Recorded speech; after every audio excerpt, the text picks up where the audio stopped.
Bueno, entonces vamos a dar por comienzo entonces a la sesión de hoy.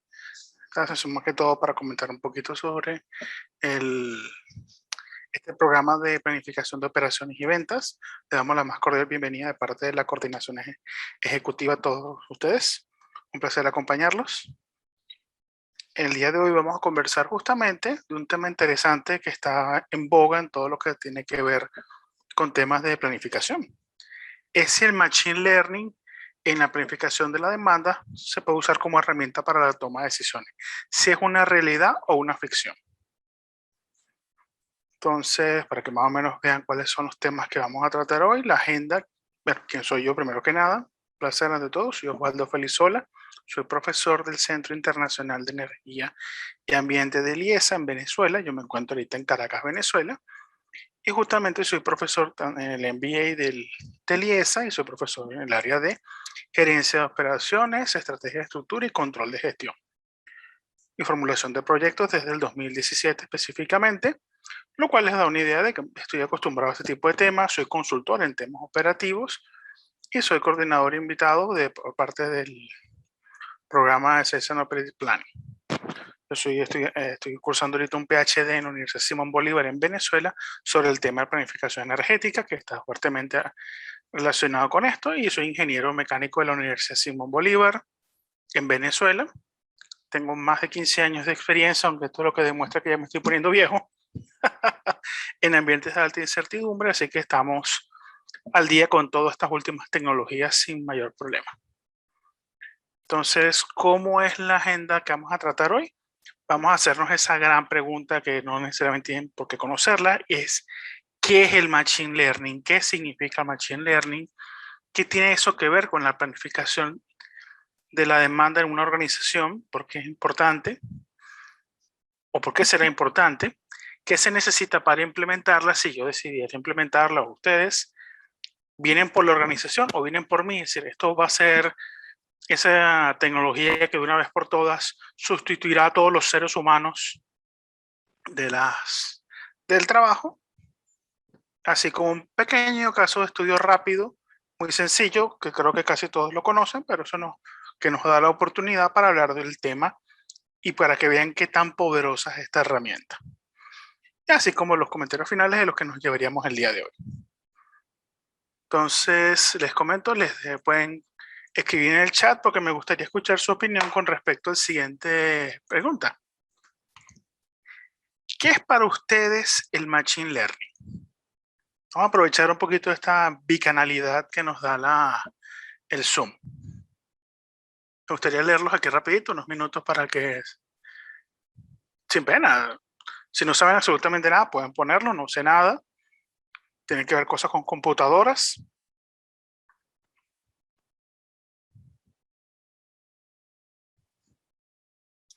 Ajá, Maxeli nos dice aquí que es aprendizaje automático. Muy buen comentario, sin duda alguna. Gabriel nos dice aquí automatización de procesos. Es verdad, Machine Learning puede facilitarnos la automatización de procesos, no de todos, pero una buena cantidad. Igual que lo que nos dice en Excel, es que el tema de aprendizaje automático nos puede resultar fuertemente interesante. Aunque están escribiendo muy rápido, así que vamos a seguir leyendo por aquí. Romar nos dice aquí, uso de algoritmos computacionales para manejo de datos en contraste con los métodos estadísticos utilizados comúnmente.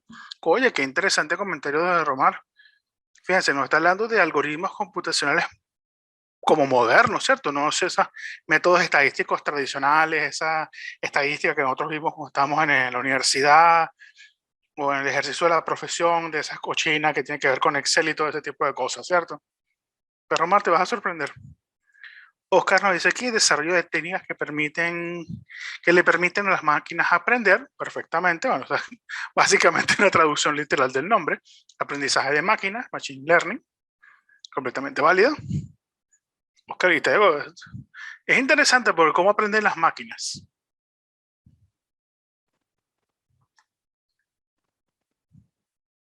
A ver si alguien se anima a un comentario, último comentario.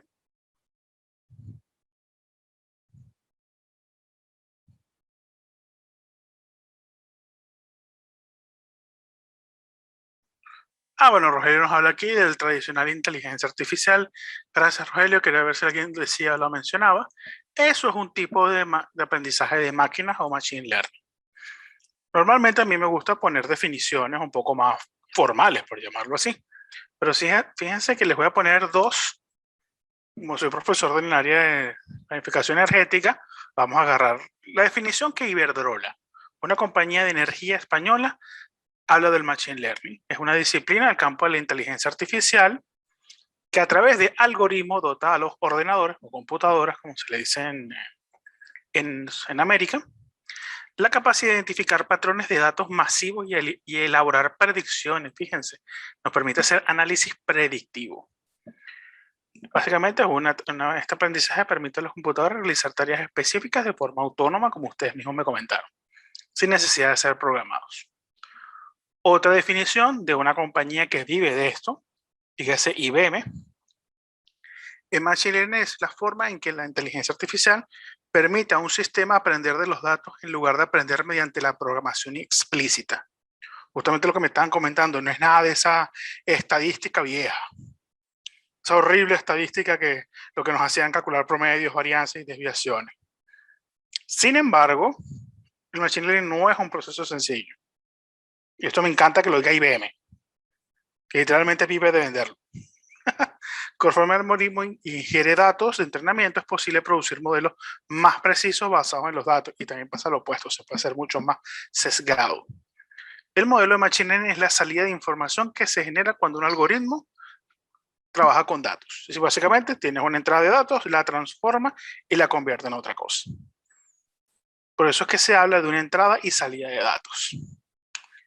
Normalmente este es el esquemita que mejor representa qué es el Machine Learning. Tenemos una serie de datos de entrada que pasan por un conjunto de máquinas.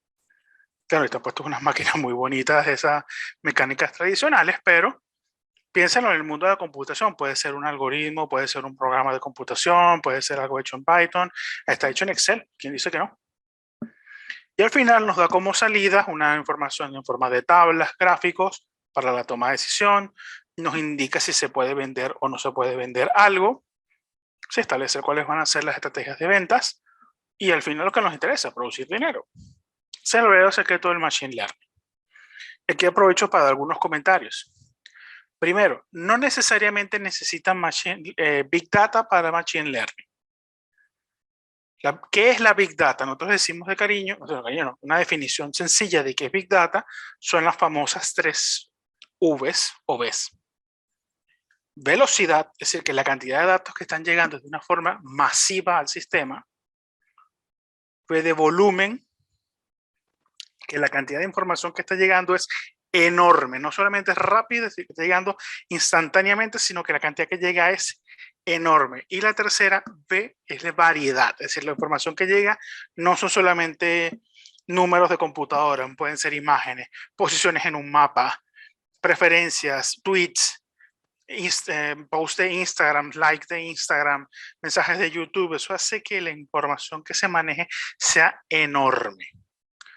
El Machine Learning o el aprendizaje de máquinas justamente busca tratar de enfocarse un poquito en manejar esa data, pero no necesariamente necesitan esas enormes bases de datos. Se pueden trabajar con bases de datos más modestas, porque muchas organizaciones se hacen la gran pregunta de ¿será bueno implementar este tipo de herramientas? Mis aliados pueden implementarlas, porque si mis aliados las pueden implementar, yo las puedo implementar con ellos. Y esto es importante porque aquí es donde viene la parte de la creación de valor. Porque podemos tener un sistema muy poderoso, pero si no podemos transmitírselo a nuestros aliados, es como que, bueno, realmente no hacemos mucho. Entonces, si tienen alguna pregunta, duda, la pueden dejar sin mayor complicaciones en el chat. Con mucho gusto lo leemos en el transcurso del curso, porque, como se dan cuenta, esto es parte de un aprendizaje de máquinas. Yo voy puliendo un poco el proceso a medida que ustedes van comentándonos en los chats. Sé que estamos en la hora del almuerzo para los que estamos en América Latina y para los que están en Europa creo que es la hora de la cena. Así que no se preocupen, yo entiendo esa parte. Ok. Entonces, ¿Qué se necesita para realizar una planificación de la demanda? ¿Por qué nosotros queremos hacer una planificación de la demanda? La respuesta es muy sencilla, para tratar de entender cuánto puedo ofrecer en el mercado, si de verdad tiene sentido lanzar un producto, determinar si ese producto se va a vender. Y es por eso que es importante entender que nunca es una tarea fácil. Lo pongo ahí con resaltado. Nunca. La planificación de la demanda es una bestia por sí misma viva. En cualquier momento puede cambiar, el mercado puede hacer cualquier cambio y eso es uno que tiene que hacer es adaptarse. Y esto es lo que nos apoya las máquinas de inteligencia artificial y el poder del machine learning. Y vamos a hablar específicamente de una versión más o menos sencilla, porque ustedes seguramente han oído hablar de cosas como, no, que el machine learning son redes neuronales. Esa es un tipo de inteligencia artificial, no es la única. Hay cosas como clasificadores, binarios, hay que pueden ser con machine learning o sin machine learning, sencillamente utilizando estadística tradicional, pero con un algoritmo bien complejo para trabajarlo de una forma más sencilla, series de tiempo, también perfectamente válidas para trabajar con la parte machine learning, porque le enseñan a la máquina cómo tomar decisiones. Porque lo que se busca es como tal desaparecer los sesgos que puede tener la organización. Porque a veces cuando hacemos planificación de demanda y no es de una forma, vamos a decir, sistematizada, que es lo que nos permite un algoritmo, se empiezan a como replicar los sesgos. No, tranquilo, eso siempre se ha vendido y se va a seguir vendiendo. Ese es el típico sesgo. Ah, pero que algo se haya vendido antes no necesariamente significa que se va a vender ahorita. ¿Quién se hubiese imaginado hace 2 años que iba a haber una explosión de mascaritas? ¿Y ustedes creen que la venta de mascaritas va a seguir aumentando el año 2022 como fue la explosión en el año 2020 y 2021? Teóricamente creo que todos tenemos o por lo menos 5 o 6 variantes de mascaritas en la casa. Ya inclusive creo que hay algunas personas que hasta combinan su ropa con su mascarita. Sí, ya el fashion llegó al mundo de las mascaritas. Permite identificar patrones de consumo, evidentemente, y cómo van cambiando en el tiempo. Por eso es que es importante establecer este tipo de herramientas. Es necesaria para establecer la estrategia de la organización, porque si ustedes quieren hacer un cambio en el modelo de negocio de su organización, explorar nuevos mercados, explorar nuevos productos, inclusive hasta explorar nuevos enfoques para vender los productos, este tipo de herramientas nos permiten hacer predicciones. De verdad, esta estrategia funciona, no funciona, cómo responde en el tiempo. Aquí todo es, si se dan cuenta, es basado en evidencias. Bajo ningún concepto se tratan de buscar suposiciones, y aquí es porque las máquinas no creen en suposiciones. Permiten ajustarse a los cambios de mercado, evidentemente, y eso permite establecer una ventaja competitiva. Para los que no sepan que es una ventaja competitiva, es básicamente un atributo de nuestro producto o servicio que nos garantiza o por lo menos nos asegura un segmento de clientes seguros. Si es algo que por lo menos nos permite proteger al negocio. Puedo darles un ejemplo. En el mundo del automóvil, poner uno sencillo. La compañía Toyota es famosa porque son carros de calidad. Genera un carro, tal vez algunos un tanto sencillos comparados con los de la competencia, pero son automóviles muy seguros y muy fáciles de reparar, o que si se dañan es muy difícil que se reparen, es muy difícil que se dañen. Eso es una ventaja competitiva de Toyota, que la viene explotando casi que de los años 70, 60, y le ha permitido tener una posición, una ventaja competitiva como un vehículo seguro, que se daña poco.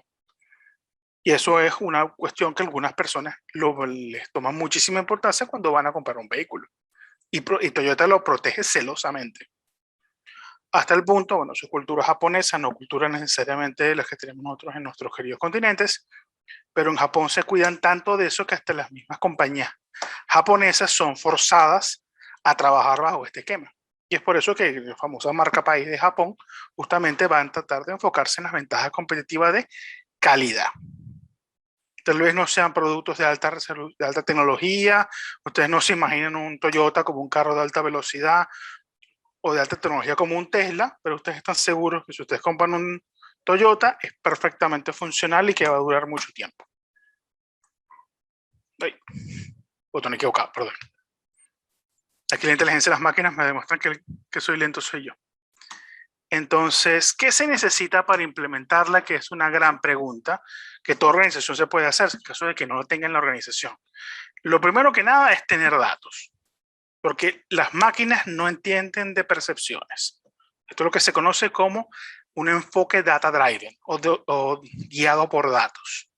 Si no están los datos, si no existen los datos, no se tiene esto. Entonces aquí es donde viene el famoso tema. Bueno, si mi organización está llevando algún tipo de datos, sea uno muy sencillo, por ahí se puede comenzar. Entonces lo bueno de estas herramientas se permiten adaptarse a medida que vamos transformando, es decir, vamos recopilando datos. Porque normalmente todas las organizaciones tienen algunos datos, así sea las ventas que se han tenido en los últimos periodos. Entonces, bueno, con eso es un comienzo de una data. Con tal, en el mundo hay bastantes fuentes de información, vamos a decir, externa, que nos permite predecir, por ejemplo, como seguramente habrán visto, en en el seminario anterior que hicimos aquí en Niquemia, por ejemplo, cómo determinar precios a partir de futuros. Si digas un instrumento financiero de la bolsa de valores que nos permite ver los costos a futuro, es decir, los contratos que se están haciendo de nuestras materias primas en los próximos años. Esto es una buena forma de predecir demanda. Bueno, si yo veo cuánto es el precio, puedo estimar más o menos cuánto está la demanda para ese precio en función del monto de los contratos. Y esas son informaciones que no genera mi organización, pero están disponibles afuera, aprender a manejarlos. Por eso es que es importante ese proceso de data wrangling o procesamiento, transformación o procesamiento de datos. Otro, un modelo matemático para poder procesarlos. Ojo, de que yo sé que aquí todo el mundo empieza como a sudar en frío. Ya va, ¿cómo es eso de un modelo matemático? Me dijeron que esto era máquina, se supone que ellas resuelven ese problema por mí. Sí, pero es que hay que ponerles un modelo, es decir, uno no puede escoger un modelo cualquiera. La ventaja que tiene es que las computadoras pueden hacer estudios muy rápidos, entonces uno puede probar muchísimos modelos hasta quedarse con unos. Por eso que se llaman de dos grandes enfoques, que no son los únicos dos enfoques, pero son probablemente los más famosos. Son lo que se conoce como un enfoque supervisado, es decir, los datos que yo tengo, yo ya les conozco la salida, es decir, en función de todos los atributos de años anteriores, yo puedo saber cuánto se vendió este año, si cuánto se vendió esos años.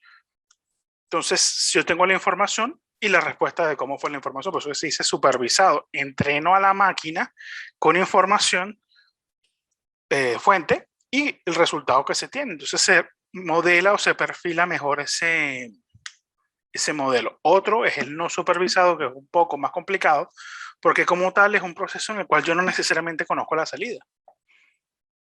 Lo que nos permite obtener información tal vez un poco más compleja de interpretar, no tan fácilmente como los supervisados. Entonces uno lo que busca con los no supervisados es como cuál es la tendencia, cuál es la información que me está dando.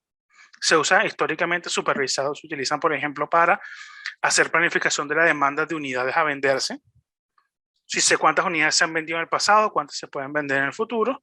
Y los no supervisados, por ejemplo, para temas de segmentación.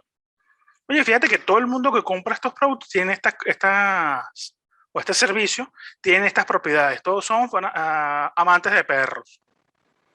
Este producto tiene como que buena fijación con las personas que son amantes de perros, por poner un ejemplo.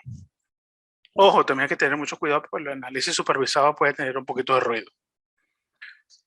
Y por último, más datos. Comenzamos con datos y terminamos con datos. Porque la idea es que esta información que se está generando sea validada y después actualizada. Se dan cuenta, es información siendo transformada como información. Parece como que es sencillo, ¿no? Es algo que es intensivo en trabajo. Porque si la organización, puede ser que yo me atrevo a decir que tu organización tiene por lo menos un poco de información. Pero puede ser complicado tener que limpiarla, depurarla, por eso es que hay plataformas de software como por ejemplo pueden ser SAP, que no le hago cuñas a la SAP, pero promociona SAP. SAP, algunos tienen sus propias hojas de Excel en la organización, eso ya es una forma de información con la que se puede empezar a trabajar, lo cual es una toma de decisión perfectamente válida. Lo que pasa es que, claro, al ir utilizando estas herramientas uno se va a dar cuenta que uno se está quedando corto, entonces le da como una guía de qué información hacen falta. Entonces, ¿a dónde viene la gran pregunta? Vienen por mí. Si esta tecnología podrá reemplazar a las empresas. Porque siempre está el famoso cuento que el automóvil no acabó con el caballo. Pues los caballos siguen. El caballo era el principal medio de transporte de la humanidad hasta el siglo XX. ¿El automóvil acabó con el caballo? No, todavía están vivos los caballos. Pero ya no es tan necesario que un chofer conozca sobre temas de trato de caballos, ¿cierto? ¿Cuántas personas conocen ustedes que sean, por ejemplo, choferes, taxistas, que uno le pueda discutir acerca del tema, por ejemplo, cuál es el mejor alimento para un caballo? Ojo, se consiguen ese tipo de expertos, pero claro, que tienen por afición los caballos, pero la mayoría de las personas que son choferes o profesionales del volante, como también se les dice, son perfectamente, pueden ser tranquilamente desconocedores del mundo de los caballos, lo cual nos dice que algo está pasando ahí, hay unas competencias nuevas que se tienen que desarrollar. Bueno, y comiencen por ahí, seamos sinceros. Ahora los veterinarios de caballos no son tan populares como son los mecánicos. Por ejemplo, ¿cuántos programas de... En el mundo automotriz conocemos, por ejemplo, el caso del mecánico Chief Fuss, famoso por su arreglado de, ¿cómo se llama? Reparar automóviles, restaurarlos. ¿Conocen algún veterinario de caballos que se sigue famoso como el señor Chief Fuss? De hecho, hasta hay un canal de televisión para automóviles, por ejemplo, Discovery Turbo. Está, ¿cómo se llama? Programas de automóviles, Fórmula 1, ese tipo de cosas. ¿Alguna vez has escuchado alguno de caballos? No sé si hay un canal dedicado exclusivamente a caballos. Me atrevo a pensar que en Inglaterra sí, pero creo que en América Latina y en Estados Unidos no son tan populares los amigos caballos. Aunque advertencia, sí son conocidas las competencias de caballos, porque el Derby de Kentucky es muy famoso, pero no tiene así el mismo sabor que la Fórmula 1. Y seamos sinceros, tampoco es que el mundo se quedó sin máquinas de escribir, ¿cierto? ¿Quién tiene en su caso una máquina de escribir?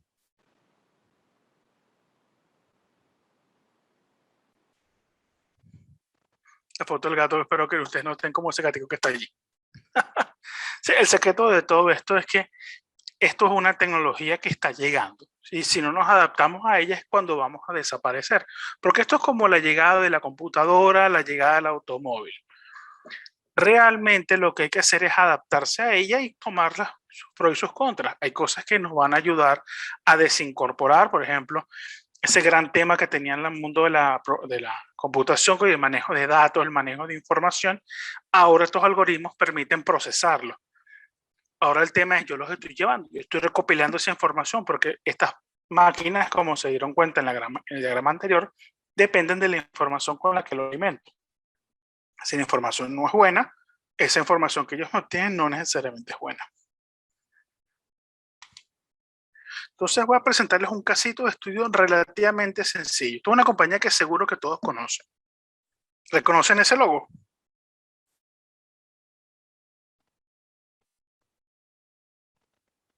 Asumo que están algunos dormidos. Romar nos dice Netflix. Exactamente, Romar, ese es Netflix. ¿Por qué yo tomo esta empresa y no, por ejemplo, una empresa manufacturera o una empresa de servicios un poquito más tradicional? ¿Por qué agarro una de servicios digitales? Porque Netflix, me disculpan los que no conozcan Netflix en los tiempos de antes, cuando nació Netflix, Netflix es una compañía que aprobó y aprovechó y implementó esta tecnología.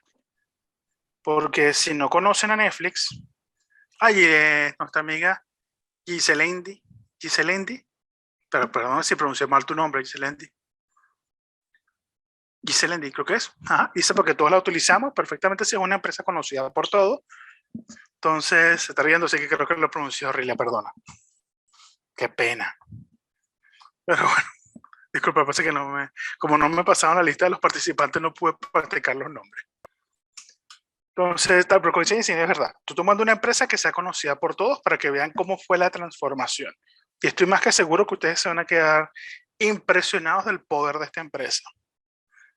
Aquí nos dice Romar, Netflix usa el Machine Learning para recomendarnos películas y series. Y películas, sí, completamente, Romar.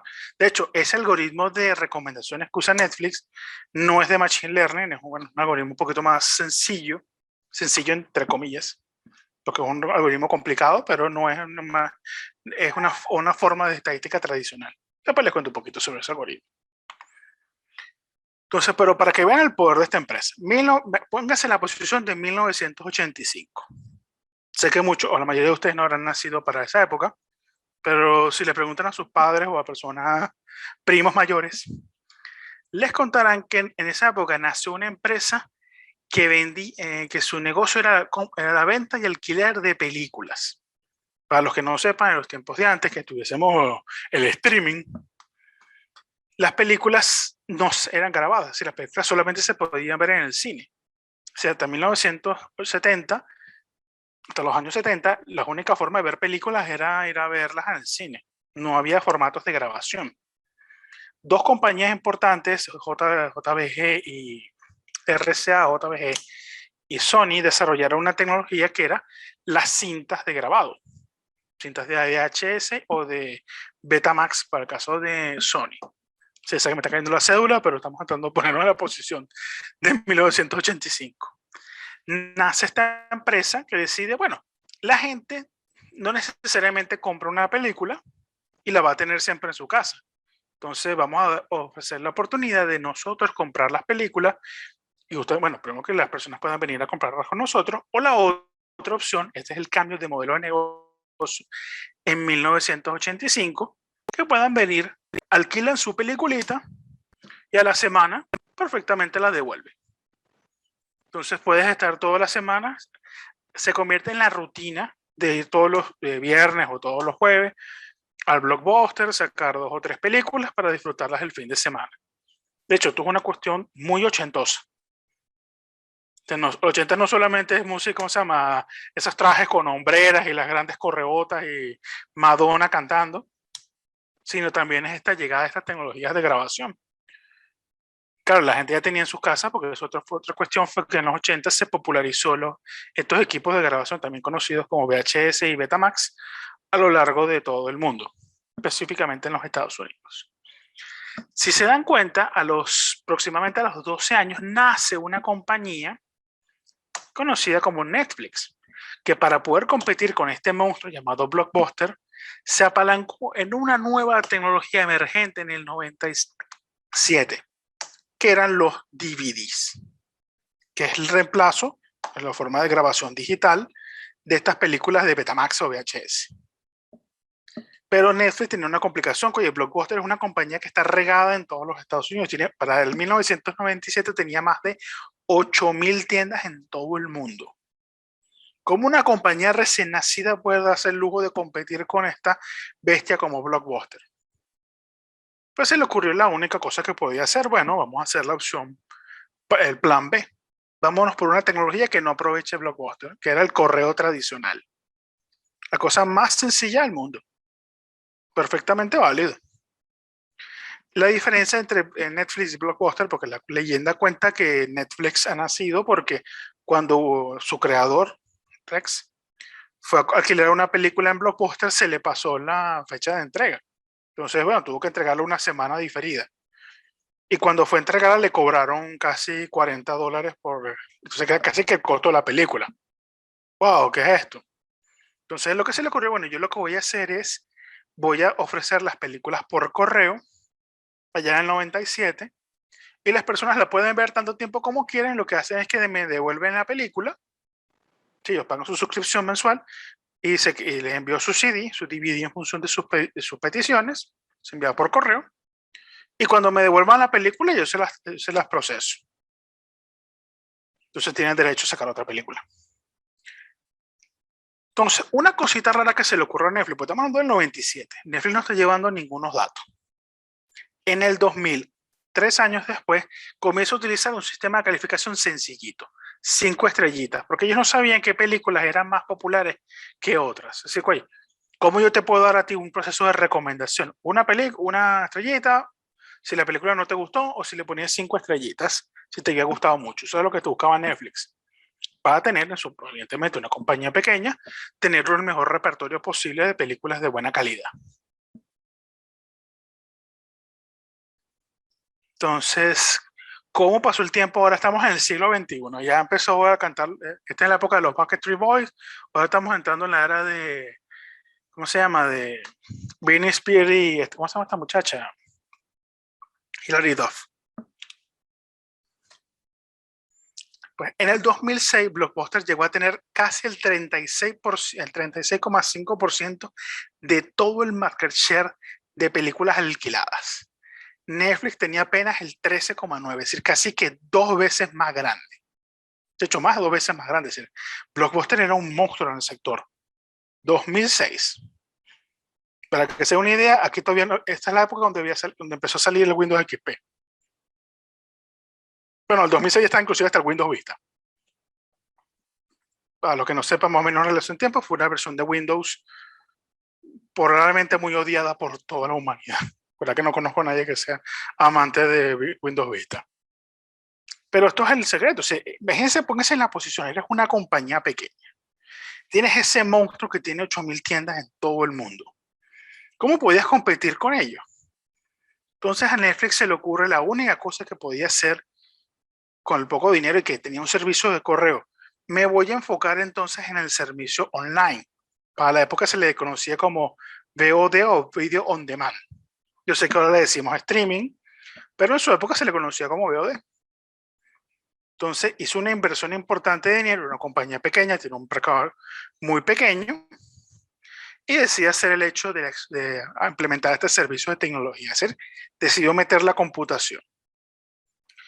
Aprovechando esa tecnología, pudo hacer algo que parecía impensable. Porque se dio cuenta de una cosa, bueno, si yo tengo el contenido a mis servidores, a mí no me cuesta absolutamente nada pasarlo por toda América Latina.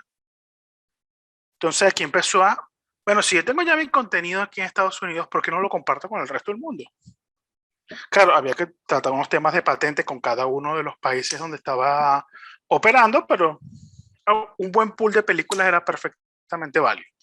De hecho, inclusive empezaron a trabajar con alianzas como compañías como Xbox de Microsoft o PlayStation de Sony, Nintendo y Apple para desarrollar herramientas, dígase un software que funcionara perfectamente en sus consolas. Para los que no sepan qué es Xbox y PlayStation, básicamente son consolas de videojuegos, que en ese momento ya estaban tratando de convertirse no solamente en una consola de juegos, sino en la estación de entretenimiento de la casa. Entonces fue como una mora a primera vista entre Netflix y estas compañías. Póngase en la posición 2008. Crisis económica del 2008. Crisis de la subprime. Estados Unidos y el resto del mundo entran en recesión económica. Y este es el momento donde empieza este proceso de transformación de Netflix. Tiene una herramienta computacional nueva, el Video On Demand, que recupera información de lo que contenido que se está viendo.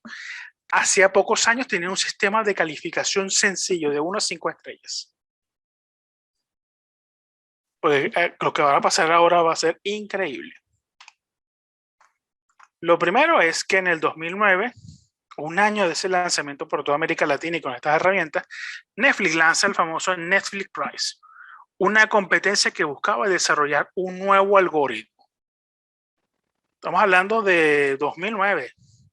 No había computadoras ni cercanamente tan poderosas como las que hay ahorita.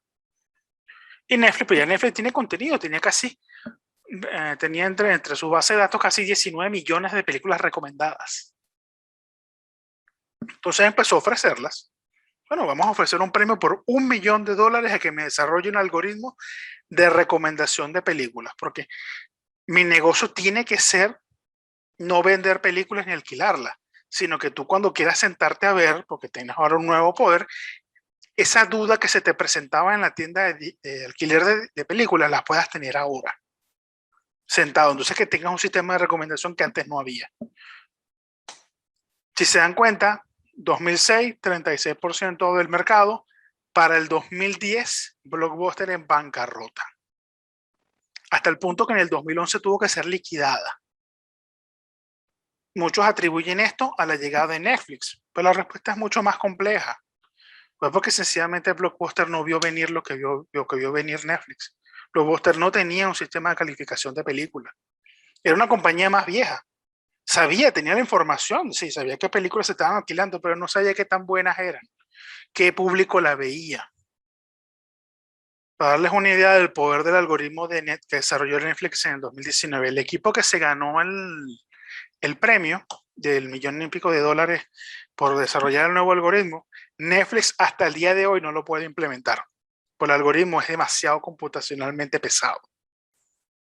Lo corre de vez en cuando como para hacer como una recomendación sencilla, y a partir de esos resultados son los que utiliza por un periodo de tiempo. Pero si tenerlo en tiempo real, que era el sueño de Netflix, todavía hoy en día, 2021, le es casi imposible desarrollarlo. Por eso que si ustedes entran ahorita a Netflix, los que tengan Netflix o tengan la capacidad de ingresar a Netflix, en Netflix uno no califica las películas de 1 a 5. Califica con pulgarcito arriba, pulgarcito abajo. Básicamente pulgarcito arriba, un punto, no clasificarlo es un 0, pulgarcito abajo es un -1. Si una escala de 1 a 5 se ha convertido una escala de 1, casi que de -1 a 1. Y sencillito, si la escala o es -1 o es 0 o es 1, se puede tener 3,5 estrellitas.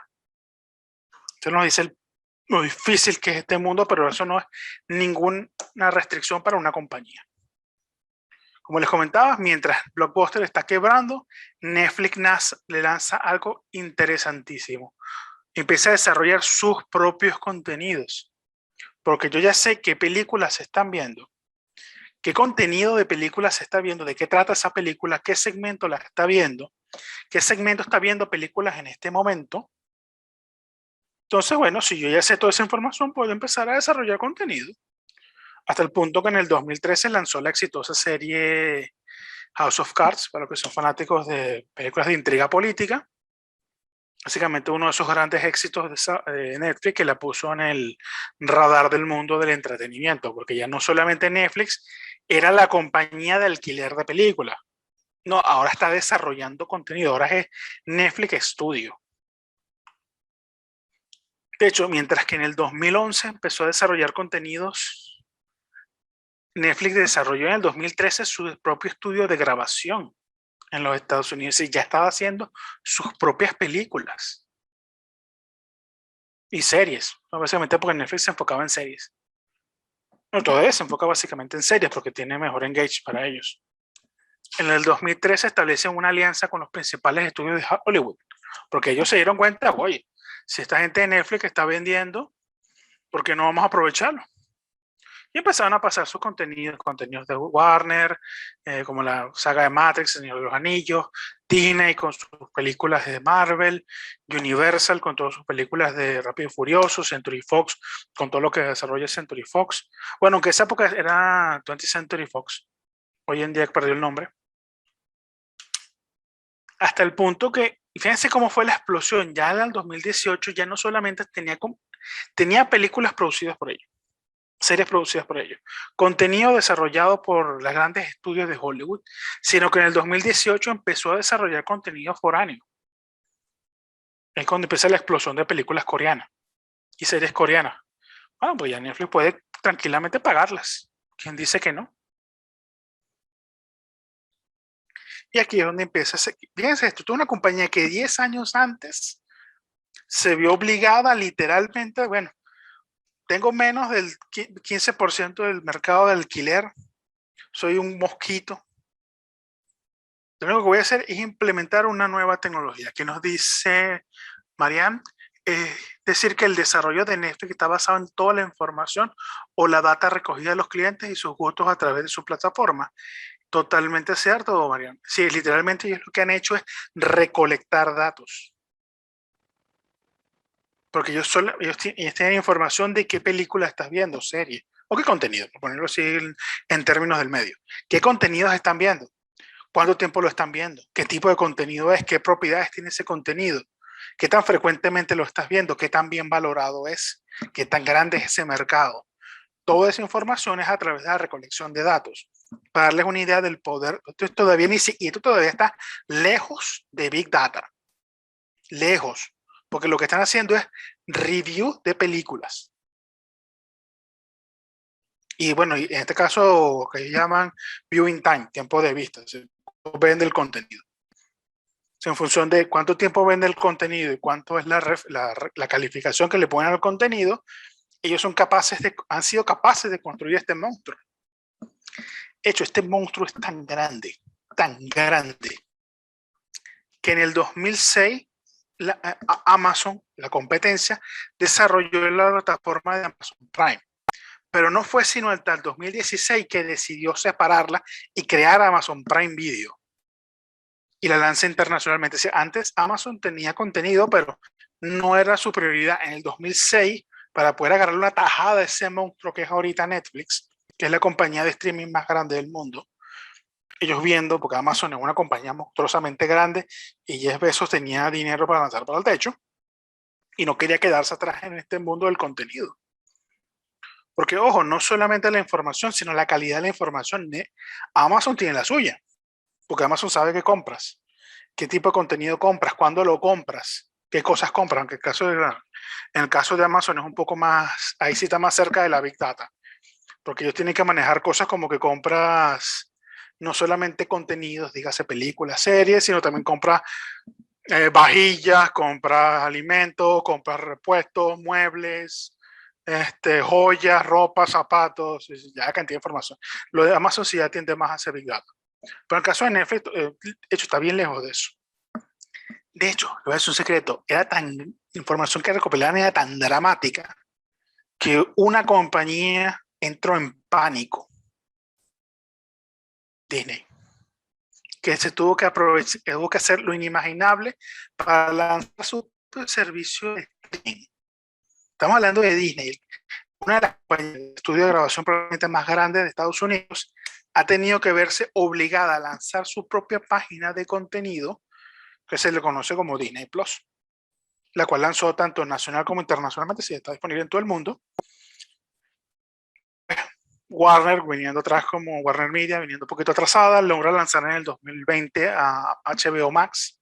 Para los que preguntan si esto tenía que ver con el COVID-19, en parte, bueno, la explosión que pasó en los últimos 2 años ha sido inconmensurable en la industria. Lo que sí es seguro es que estas compañías ya veían venir el problema mucho antes, porque Netflix es un estudio de grabación, sí, tiene estudio de producción de contenido y de paso está sacando información de mi contenido, de mis series de televisión, de mis películas. Wow, eso es peligroso para un estudio grande. Entonces muchas decidieron sacar contenido, por eso que durante todo el 2020 se han dado cuenta que todos han migrado sus contenidos a sus propias plataformas de streaming. Y aquí en especial quiero recalcar el hecho de Disney, que es una cosa impresionante como organización, porque fue el primero en incentivar este proceso de transformación con Disney Plus y también fue el último con Star Plus, que apenas se lanzó en este año. ¿Sí? Disney tiene sus problemas serios para lanzar. Sí, la resistencia típica de una organización de este tipo. Para los que no están en Estados Unidos, Star Plus es básicamente la plataforma de Hulu, que es el servicio de streaming más históricamente conocido en Estados Unidos, un poquito más, que fue lanzado, que si mal no recuerdo, en el 2014, a la época más o menos de Amazon Prime, pero que, bueno, tiene un poquito más de contenido de Century Fox y de Disney como tal. Entonces, esto es para que vean el poder que tiene una compañita que pasó de ser una cosa insignificante hace más o menos en el 2008, 2006. Estamos hablando de 12, 15 años atrás. Era nada, era un moco. Había otra compañía 3 veces más grande. Y ahorita está literalmente todas las grandes estudios, algo que nunca pudo hacer Blockbuster, ahora luchando con ellos. Yeselinde dice, es el poder de la data, Marian, sí, totalmente. Esto para que vean el poder de la data, es decir, y no solamente de la data, sino el poder que tiene, porque una cosa que quiero que vean es Netflix no tenía toda esta información y ellos fueron construyéndola. Empezaron con un sistema de calificación que sencillamente era para tratar de procesar cuáles eran las películas más populares para ofrecerlas en oferta. Y ese sistema fue escalando. Bueno, ya tengo esa información, la mezclo con otra información y al final, como va creciendo el monstruo. Claro, eso requiere más poder de procesamiento, eso no lo voy a negar. Pero es para que vean que esto es algo que tiene que ser un proceso lento. Pero lo importante es que se haga. Porque lo que me gustaría que se llevaran hoy, porque sé que ha sido un poquito pesada la charla, les pido disculpas,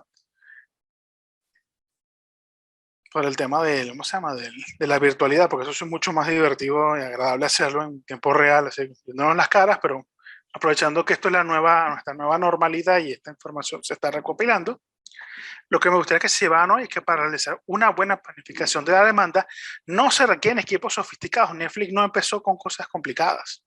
Solo se necesita qué hacer y tener los mejores datos posibles. ¿Qué quería hacer Netflix? Saber sus películas eran buenas o malas para ver en función de dónde iba a invertir dinero, en qué derechos iba a pagar. Sí, qué contenido iba a comprar. Y tener los mejores datos. Estar seguro que las personas que me estén llenando eso me lo estén haciendo bien. Hoy en día lo hace directamente en su plataforma, pero antes lo hacía con papel y lápiz cuando usted alquilaba una película. Pues en YouTube pueden ver videos de personas que te muestran cómo eran las plataformas de Netflix vieja. Yo lamentablemente aquí no tengo CDs de cómo se hacía en esa época, pero créanme que es la cosa más simplona del mundo. Un CD en un sobre. Comenzar con los datos que se tienen es suficiente, eso es mentira, que ustedes necesitan una información mucho más complicada, pero sí es necesario que se vaya actualizando. Si a medida que vayan implementando estas herramientas se van a dar cuenta que no disponen de mucha información, bueno, vamos a poner nueva información. Ojo, y lo que a ustedes les está pasando a las empresas enormes, porque Amazon, es verdad, tiene mucha más información que lo que puede tener que cualquier organización normalita. Pero eso no significa que Amazon esté desesperado por tener más información. De hecho, lanzó una plataforma de películas para tratar de entender aún más a sus clientes. Vean el poder de esta herramienta. Otra cosa que es importante, la planificación de la demanda no es tarea fácil. Es sencillo, esto es algo que requiere tiempo y profesionalismo, pero es necesario hacerla. Porque si nosotros no nos damos cuenta, nos va a pasar lo de Blockbuster. Que la competencia empieza a implementar algunas herramientas y nosotros nos estamos quedando atrás. Y al final, ese Netflix, que era 3 veces más pequeño que Blockbuster en el 2006, nos pasa por encima y a los 3 años estamos quebrados. Otra cosa importante, los modelos permiten facilitar la toma de decisión, por eso es que se escogen los modelos, no necesariamente el modelo más completo es el que se usa, sino que el que te da te permite facilita la toma de decisión lo más precisa o sencilla posible. A veces uno dice, oye, no voy a implementar un software de esos de un millón, 10 millones de dólares, ni desarrollar un Amazon Netflix Price como lo hizo Netflix, pero a partir de allí, bueno, ya con ese aprendizaje, cosas que puedo necesitar, puedo buscarme un modelo más sencillo que me permita tomar decisiones para después adquirir este super software. En el mundo moderno no hay nada más constante que el cambio, por eso es que adquirir nuevas competencias es siempre necesario, porque si no, nos vamos a quedar como los choferes especialistas en caballos en el siglo XIX. El rango de mercado se hace mucho más chiquito. Y otra es desarrollar un enfoque disruptivo genera una ventaja competitiva que no solo nos permite sobrevivir, sino que incluso nos permite liquidar la competencia. Y ustedes lo vieron ahí con Netflix. Borró del mapa a Blockbuster. Pero ojo, siempre pueden aparecer nuevos competidores. Y ese es ahora el dilema que tiene Netflix. ¿Cómo puede ella desarrollar mejor contenido, o por lo menos contenido con mejor engagement que el que tiene Disney Plus, Warner y Star Plus, o también Paramount con Peacock? Bueno, eso es todo lo que les tenía hoy. Espero que les haya gustado la presentación. De todos modos, los micrófonos están abiertos, igual que el chat. Si tienen alguna duda, pregunta.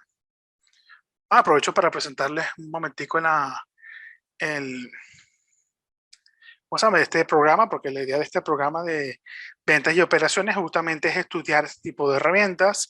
Trataríamos temas como, por ejemplo, cómo realizar una buena planificación de la demanda, cuál es vamos a en las primeras sesiones donde vamos a hablar un poco del poder de la toma de decisión, de qué tan importante es las operaciones, engranar las operaciones con la demanda, realizar una buena demanda, cómo realizar una buena planificación ahora de la oferta, porque yo ya sé en función de lo que puedo vender, cómo planifico mis operaciones para cumplir con ella.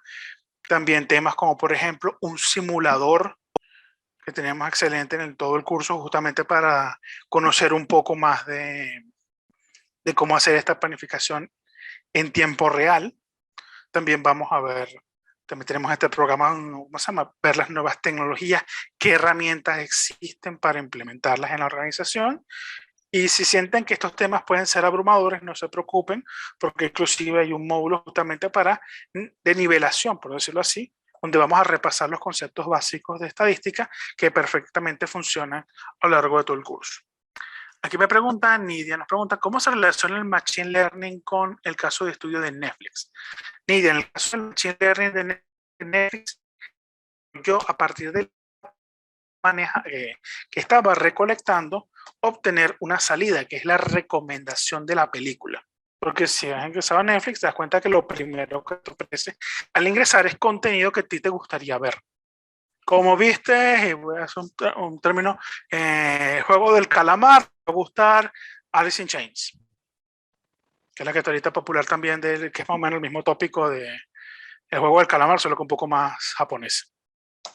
Entonces, perfecto. Entonces, esa información que fue recolectando Netflix, ese proceso de machine learning, de enseñar a las computadoras a través de sus algoritmos, que ojo, no son necesariamente, es un algoritmo un tanto distinto, es un algoritmo de tipo de sistema de recomendación, pues, básicamente un clasificador con esteroides, sino un clasificador lineal. Es lo que hace, bueno, en función de qué contenido has visto, cómo te transforma ese otro contenido. Es decir, en la salida, que es lo que estoy esperando, que es decirte que esta película representa el 25% de tu agrado, o el 90%, 95%, 85%, 70%. Es una película que te dice, probabilidad de que te guste un 35%, ya sabes para evitarla. Mientras que una que te diga no, 5%, dice, bueno, entonces capaz que vale la pena.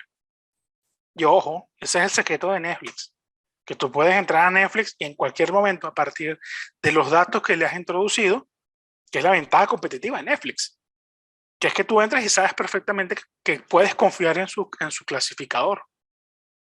Por eso cuando nos preguntas aquí dónde se relaciona esto, es por el hecho de que gracias a eso ellos han podido, número uno, planificar la demanda, es decir, qué tipo de películas está viendo ahorita la gente. Por eso es que está de moda las películas de superhéroes, porque el enfoque es que el mercado está diciendo que la demanda de películas de superhéroes no hay suficientes contenidos de superhéroes. Eso nos permite entonces planificar la oferta. Bueno, ¿qué tipos de series voy a hacer ahora? Porque Netflix, primero por desarrollar competencias para ver qué películas les gustaba a la gente, lo desarrolló ahora para ver cómo hacer esas películas que está pidiendo. Para empresas, ok, esto es una empresa muy digital, vamos a pensar un poquito en una empresa un poco más, vamos a decir, más tradicional. Por ejemplo, una compañía que hace alimentos. Puede identificar, por ejemplo, una compañía que haga salsas. Poner una cualquiera. Ella puede identificar si las salsas son mejor, si, qué tipo de salsa se está vendiendo mejor. Puede inclusive a partir de hacerle seguimiento a influencers o recetas de cocina que están ocurriendo, que la misma compañía quiere impulsarlas.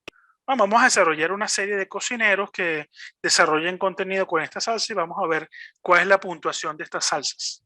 Y en función de eso permite identificar, bueno, entonces vamos a desarrollar esta nueva, se está poniendo muy popular este tipo de pastas o este tipo de preparaciones, esta salsa es mejor para esa.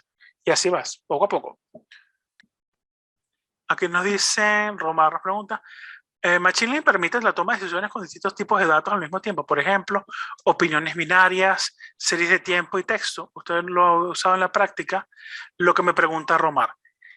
Primero, si el Machine Learning permite trabajar, eso ya más que todo Big Data. Bueno, ni tanto Big Data, porque Big Data necesitaría volumen. Pero sí, el Machine Learning tranquilamente puede trabajar con información binaria, que creo que es probablemente la que le es más fácil de trabajar, porque no necesita redes neuronales. Ya cuando tienes series de tiempo y textos, estamos empezando a entrar en territorio de redes neurales, no tanto series de tiempo, porque series de tiempo puedes trabajarlo con algoritmos tradicionales, es decir, algoritmos profesionales, no con, pero ya textos sí estamos hablando de redes neuronales, inclusive hasta los famosos transformers que se están usando hoy en día. Me pregunta si lo he usado en la práctica. Sí, sí lo he usado en la práctica. En general no necesitan algoritmos tan complicados como los de Machine Learning, dígase los Transformers, que son los que son más populares ahorita. Y son populares porque son intensivos en computación. Sí, eso no son algoritmos que puede usar todo el mundo, pero los tradicionales, los viejos, redes neuronales sencillas, tal vez ya las redes neuronales recursivas ya no tienen ningún sentido, básicamente una red neuronal. Imagínense como una caja negra, para no tener muchos detalles matemáticos de eso, porque no hace falta para el mundo del negocio, pero imagínense una caja que va aprendiendo en función de las entradas que va recibiendo, cuáles son las salidas. Entonces empezamos con un proceso que sí es importante, Romar, que sea de aprendizaje supervisado para utilizar estas herramientas. porque si se trata de buscar un enfoque no supervisado es mucho más complicado, considerablemente más complicado de implementar. Es decir, por ejemplo, imagínense implementar lo de las salsas que les estoy diciendo sin saber si las salsas son buenas o malas.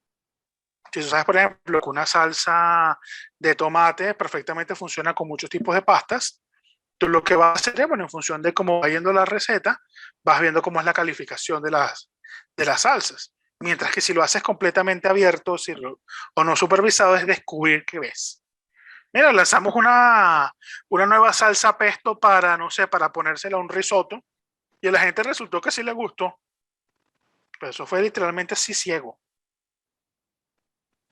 Entonces, José Luis nos pregunta si no disponemos, si no se disponen de datos históricos.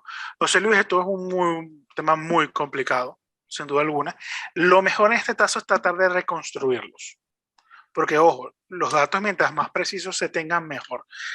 Por lo menos, tal vez si no tienes los datos históricos de la organización, digamos un dato muy, voy a poner un caso de una empresa que trabaja en el mundo del comercio, compra y venta de productos, tal vez no tenga el histórico de que, oye, no sé, por ejemplo, qué tipo de personas han comprado el producto A o el producto B, pero con que tengas simplemente qué producto, cuántas veces se ha vendido ese producto. Mira, yo sé que el producto se vende en estos periodos de tiempo, cómo se vende en estos periodos de tiempo. Entonces ya primero puedes hacer análisis de temporalidades, series de tiempo. Ah, mira, perfecto, que puedo ver una estacionalidad. Esto se vende más típicamente en tal época. No sé por qué.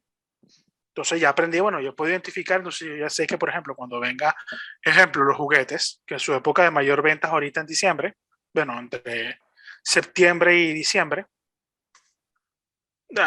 noviembre y diciembre, pero ya que es octubre y julio, septiembre y octubre es un tema. Entre septiembre y diciembre empieza el tema de que, bueno, tal vez ese es el momento para lanzar las pruebas de mercado, recopilar esa información extra que no logré recopilar. Entonces, bueno, entonces, claro, la ventaja que tengo es que, claro, el mundo ha cambiado tanto y cambia tan frecuentemente que puede que un juguete este año no sea muy popular como el del año pasado. Entonces, por ejemplo, hasta hace unos años estaba muy de moda tener cosas para los niños de Marvel, que si los puñitos de Hulk. Después se puso de moda, fue la garra de Thanos. Y ahorita creo que está de moda Spider-Man de nuevo. Ajá, José Luis, creo que te voy a prender el micrófono. No, no, muchísimas gracias, aclarado el punto. Excelente, gracias, José Luis.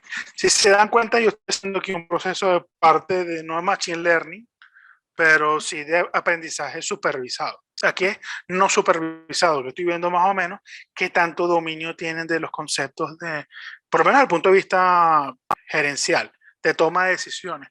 Porque aquí no es realmente en este programa no es importante dominar las herramientas de forma intensiva como cálculo, así hacer números pesados, eso es mentira. Eso no son necesarios, eso se los dejamos a matemáticos y a personas que son especialistas en las herramientas. A lo que a nosotros nos interesa es como herramienta de toma de decisión. Yo puedo aprovechar esto, lo puedo implementar en mi organización. Si hay alguna otra pregunta. Sé que es un temita pesado y les pido, y sé que estamos en la hora del almuerzo, así que eso lo hace todavía más pesado.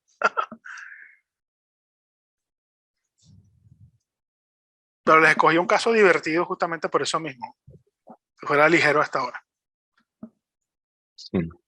Osvaldo, yo solamente querría añadir a esto, discúlpenme, codirigimos Osvaldo y yo el programa de introducción al SIOP y, y una de las cosas, bueno, yo lo he disfrutado, Osvaldo, no te había visto este caso concretamente, pero me ha encantado. Pero bueno, una de las cosas que creo que son interesantísimas durante la primera edición, toda la parte del simulador, realmente lo que nos permitió a los grupos de trabajo fue interactuar entre las distintas áreas ficticias de la compañía y fundamentalmente hablar el mismo lenguaje, entender los objetivos de la otra parte, establecer una estrategia conjunta y llegar a acuerdos, ¿no? Entonces, todo este aprendizaje además se de una manera interactiva, porque como bien dice Osvaldo, no hace falta ser un ingeniero de la NASA para hacer esto, para hacer ese IOP, pero sí que hace falta conocer y ponerse en los zapatos del otro y ver exactamente cuáles son sus necesidades y sus preocupaciones, ¿no? Y en ese sentido, y puedo hablar de distintas perspectivas de organizaciones que han estado presentes en la primera edición, en las cuales todo este tipo de diálogos era inexistente y todo este tipo de conocimiento ni siquiera se intuía. Entonces, bueno, a nivel yo creo que también hay, aparte de Machine Learning y de cómo tener este ajuste en la demanda, en la planificación de la demanda, yo creo que también hay un Human Being Learning, ¿no? De aprendizaje, me refiero, en el curso de SIOP. Y bueno, yo sencillamente quería introducir este punto del simulador. Creo que fue interesantísimo. De hecho, las conclusiones del simulador, que es la última sesión de todas, que la acabamos hace 2 semanas de la primera edición, fue increíble. La gente, la verdad es que lo disfrutó y las puntuaciones han sido altísimas en cuanto a aprendizaje y disfrute. Entonces, bueno, es también un proceso de gamificación del aprendizaje que es mucho más agradable, ¿no? Entonces, bueno, y dejo ya a Osvaldo, pero les invito a continuar la conversación sobre este curso. Empezamos ya. Empezamos la semana del 1 de noviembre, con lo cual todavía tienen tiempo de inscribirse. Y Osvaldo, te dejo la palabra para que te despidas. Yo me despido de ustedes. Es un placer. Gracias, Osvaldo. Escucharte ha sido muy educativo y muy divertido. Gracias. Gracias, Alex. Bueno, sí, bajo la cordial bienvenida e invitación a este programa para que lo consideren. Aprovecho también lo que haces a Alex por recordarme un poquito lo del simulador, porque una de las cosas que es importante recordar es porque no, es que los simuladores están diseñados para romperlos. ¿Sí? Este es el momento ideal para justamente probar esta herramienta, ver el poder de este simulador, ver por qué funciona, porque ese proceso de transformación, ustedes van a ver a lo largo de de todo el simulador cómo un impacto en una área del negocio impacta a otras áreas del negocio, porque es un proceso interno, y pueden ver qué tipo de información a veces hay que preguntarle a los clientes. Recuerden que esto es un objetivo de data driving, lo hace Toyota, lo hace General Electric, lo hace Tesla, lo hace Netflix, lo hace Disney, lo hace todo estas organizaciones para la toma de decisión. Entonces también aprovecho para invitarlo a formalizar su participación en este programa, que créanme que está hecho con mucho cariño y tratamos de implementar lo mejor en contenido y lo más completo y lo más profesional y como tal cual, diseñado para un público que no necesariamente tiene que ser científicos de la NASA o altamente técnicos, no, personas de negocios que viven que necesitan herramientas de toma de decisión y competencias para poder mantenerse al día con la tecnología. Bueno, sin más que agregar, un placer habernos reunido esta tarde y muchas gracias por participar.